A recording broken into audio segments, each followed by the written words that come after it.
Allahumma faqihna fid-din, Allahumma faqihna fid-din, Allahumma faqihna fid-din wa 'allimna ta'wil, walhamdulillahi rabbil alamin.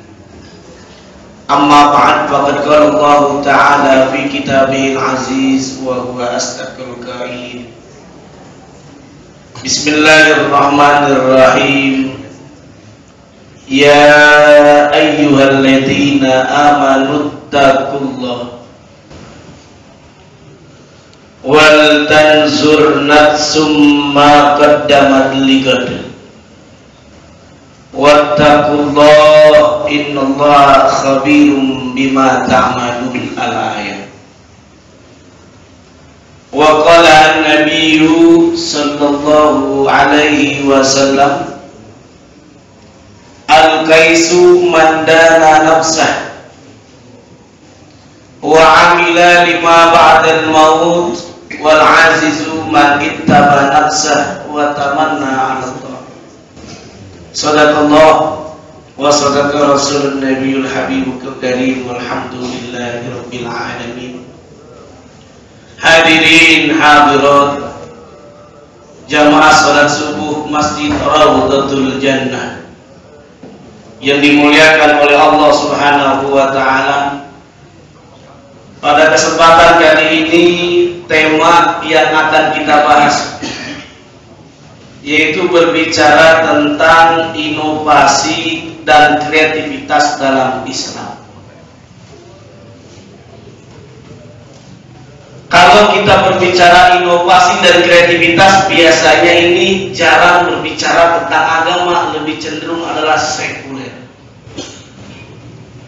Agama adalah agama, kreativitas adalah kreativitas. Inovasi adalah inovasi, jangan campur tangan agama dalam hal kreativitas. Ternyata kalau kita mengkaji di dalam Al-Quranul Karim, banyak sekali ayat Al-Quran yang memerintahkan, yang menyeru kepada kita untuk senantiasa melakukan kegiatan yang bermanfaat. Bahkan kita ditantang oleh Allah Subhanahu wa ta'ala, sekelompok jin dan manusia, kalau kita ada kemampuan bisa melintasi langit dan bumi, ternyata ditantang oleh Allah, silakan lintasi. Bahkan Allah memberikan gambaran kita tidak mungkin akan bisa melintasi langit dan bumi kalau tidak melalui yang namanya kreativitas dan inovasi.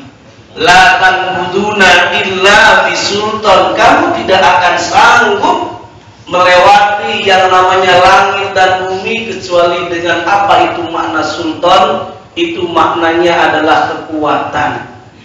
Dalam kajian ilmu sains dan teknologi, kita mengenal ternyata sultan itu adalah teknologi. Kita bisa lihat orang awalnya tidak bisa terbang, dia bisa belajar dengan burung, bagaimana burung bisa terbang. Akhirnya ada di YouTube itu, sampai detik ini ada videonya.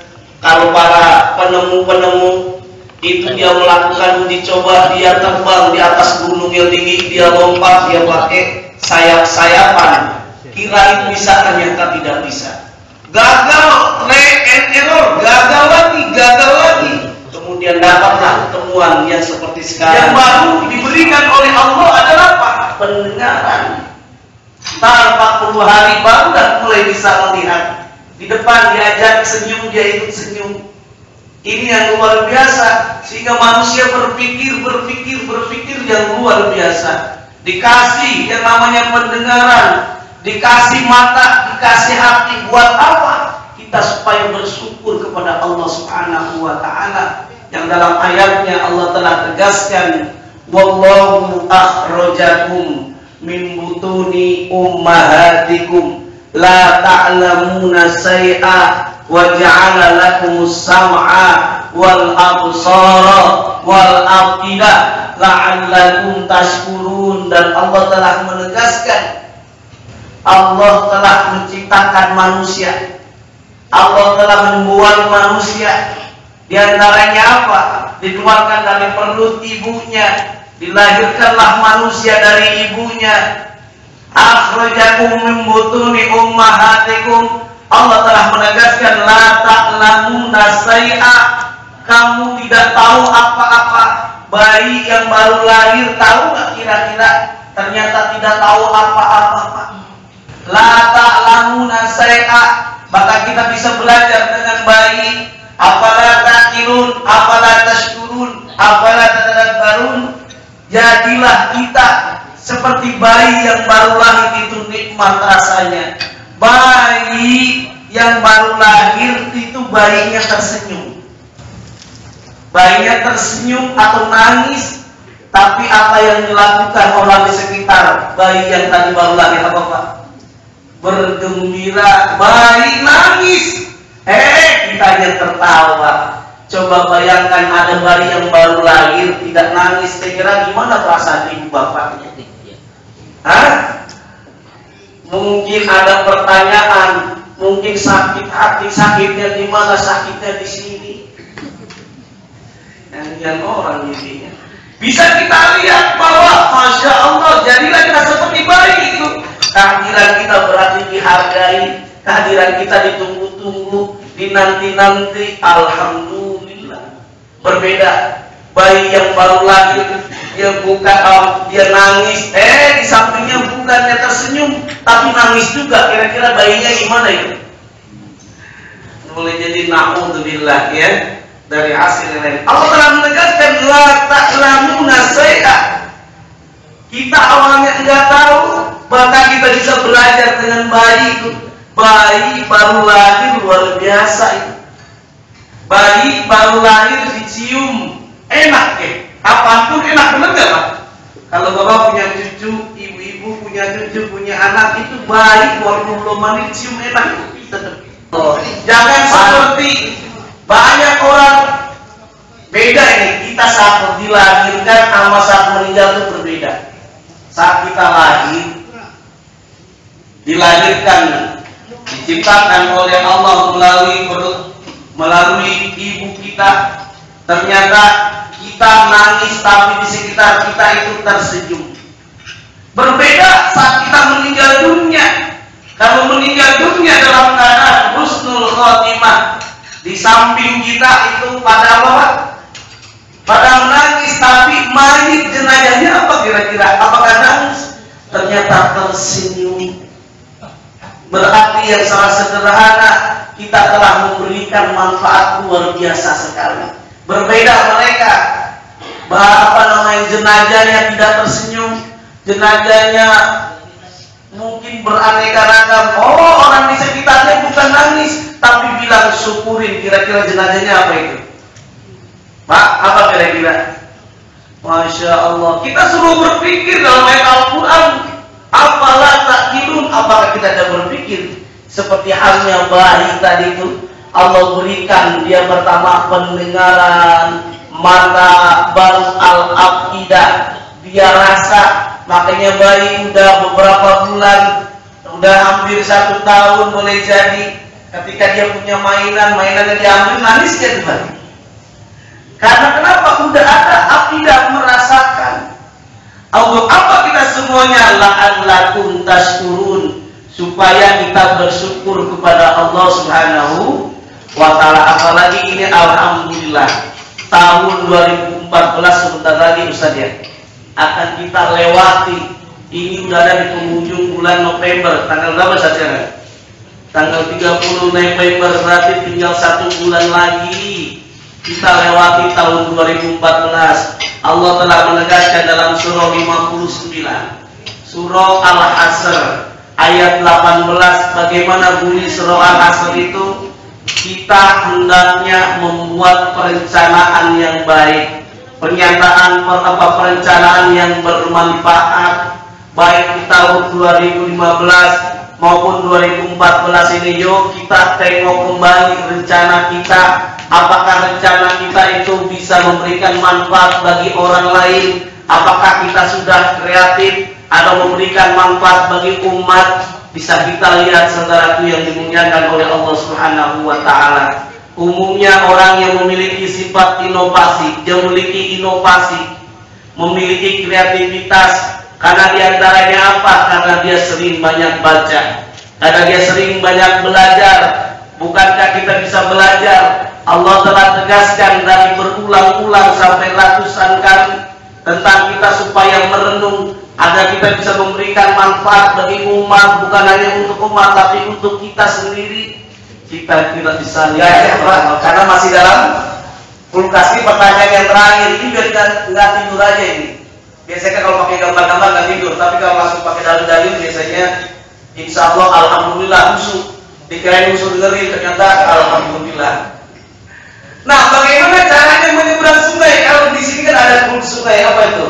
BKT, banjir kanal timur, ada Ciliwung yang besar, atau Kalimalang, Pak. Bagaimana cara kita menyeberang sungai yang aman, yang mana di sungai itu banyak biru buaya? Bagaimana caranya biasanya, Pak? Pak, gimana nih? Hah? Caranya gimana? Oh, pasti ingat nih, waktu bapak-bapak, ibu-ibu waktu kecil pakai gaya kancing, sembaris. Begitu ya? Nah, ternyata jawabannya yang benar apa, Pak? Jawabannya itu berenang aja. Berenang. Apa sebabnya? Karena para buaya sedang menghadiri rapat dengan Raja Hutan. Masih ingat tadi kisahin tadi? Kan semuanya hadir kecuali tadi apa? Ya, berarti buaya ikut ini sekedar mengingat. Kalau kita jawabannya benar semuanya, berarti kita orang yang kreatif. Tapi kalau tidak, berarti boleh jadi kita adalah sebagai eksekutif, sebagai seorang manajer yang berpikirannya harus segala sesuatu itu menjelimet. Nah, bapak-bapak, ibu-ibu yang dimuliakan oleh Allah Subhanahu wa Ta'ala. Dan ini yang dilakukan oleh penelitian Anderson Castle menunjukkan bahwa 80% para profesional eksekutif tidak mampu menjawab soal-soal ini dengan baik. Nah, ini dengan kita bagaimana, ya tentunya bisa kita lihat ada kategorinya adalah kreatif dan lain sebagainya. Bapak Ibu yang dimuliakan oleh Allah Subhanahu wa Ta'ala. Maka oleh karenanya di dalam Al-Quran Karim tadi yang saya telah bacakan, surah 58, surah Al-Hasr, Allah telah menegaskan, ya tadi surah 59 ayat 18, surah 59 surah Al-Hasr ayat 18, Allah telah tegaskan, ya ayyuhalladzina amanu taqullah wal tanzur nafsum ma qaddamat ligad wattaqullah innallaha. Sebetulnya bukan hati kepada Pak ya. Abi Sina itu nama muslimnya adalah Ibnu Sina. Ini bisa kita lihat nih, ada fotonya. Nah, ini bisa kita lihat ada Al-Hazin, ada Abu Qasim Az-Zahrawi, ini Ibnu Sina. Ibnu Sina ini atau Avicenna ternyata dia belajar ilmu agama. Bukan hanya ilmu agama, tapi ilmu umum juga dipelajarinya, sehingga dia bisa menyusun, bisa memberikan ilmunya bermanfaat dalam dunia kedokteran. Dia menyusun dalam namanya kitabnya Kitab Ibnu Sina, yang ini menjadi rujukan dalam ilmu kedokteran modern. Kalau bapak-bapak ingat, kalau punya istri, punya saudara sedang hamil, kemudian belum sudah waktunya, sudah 10 bulan melewati batas waktunya, kata dokter biasanya disaranin apa, Pak? Disaranin sesar. Perkiraan kita, dikirain oleh kita bahwa yang menemukan tentang sesar itu dari orang barat. Ternyata bisa kita lihat yang menemukannya adalah orang muslim, ilmuwan muslim yang berpengaruh di dunia. Bisa bapak-bapak cek di internet, dalam bahkan buku-buku itu ada 1001 tokoh muslim dunia yang bisa mempengaruhi peradaban ini yang sangat luar biasa. Di antaranya siapa? Al-Bukasis atau Al-Bukesis. Ini ternyata nama Islamnya itu Abu Qasim Al-Jahrawi. Inilah yang bisa kita lihat, kita beruntung, kita bisa bersyukur ditemukannya ilmu sesar, operasi dalam bidang dari kelahiran dan sebagainya. Di antaranya inilah pelopornya, di antaranya Abu Qasim Al-Zahrawi. Karena kenapa dia belajar? Bukankah wahyu yang pertama kali diturunkan kepada Nabi Muhammad surah apa, Pak? Surah Al-Alaq. Apa bunyinya? Iqra, bacalah, belajarlah, karena bismi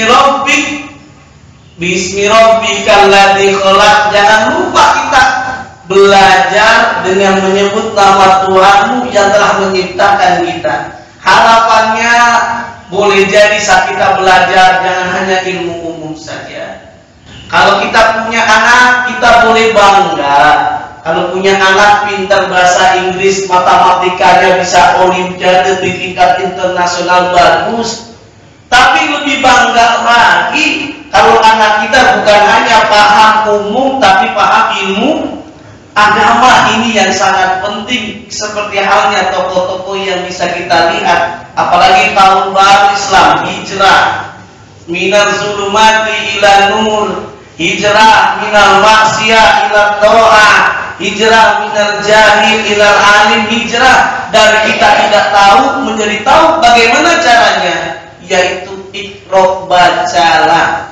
Abu Qasim Al-Zahrawi termasuk tokoh yang berpengaruh dalam bidang kedokteran, terutama dalam kebidanan itu diantaranya. Bapak-bapak yang dimuliakan oleh Allah Subhanahu wa Ta'ala, demikian halnya sosok kita bisa belajar dengan yang namanya Al-Hazen, bukan Pak Zen, namanya Pak Zen misalnya. Nah, cara sederhana ternyata ditaruh di kepala, yang satu lagi chipnya itu ditaruh di jantung. Kan terekam itu, yang ditaruh di kepala ini terekam. Ketika disembelih dengan cara Islam, maka ternyata grafiknya itu luar biasa. Tidak ada perkembangan, justru ada penurunan. Kesimpulan dari Dr. Hazim, Profesor Wilhelm, dia menyatakan berarti luar biasa sekali. Dipotong dengan cara Islam, sapi seolah-olah tidak merasakan rasa sakit, bahkan seperti tidur yang nyenyak. Seperti tidur yang nyenyak. Terus bagaimana chip yang satunya ECG itu yang ditaruh di jantung?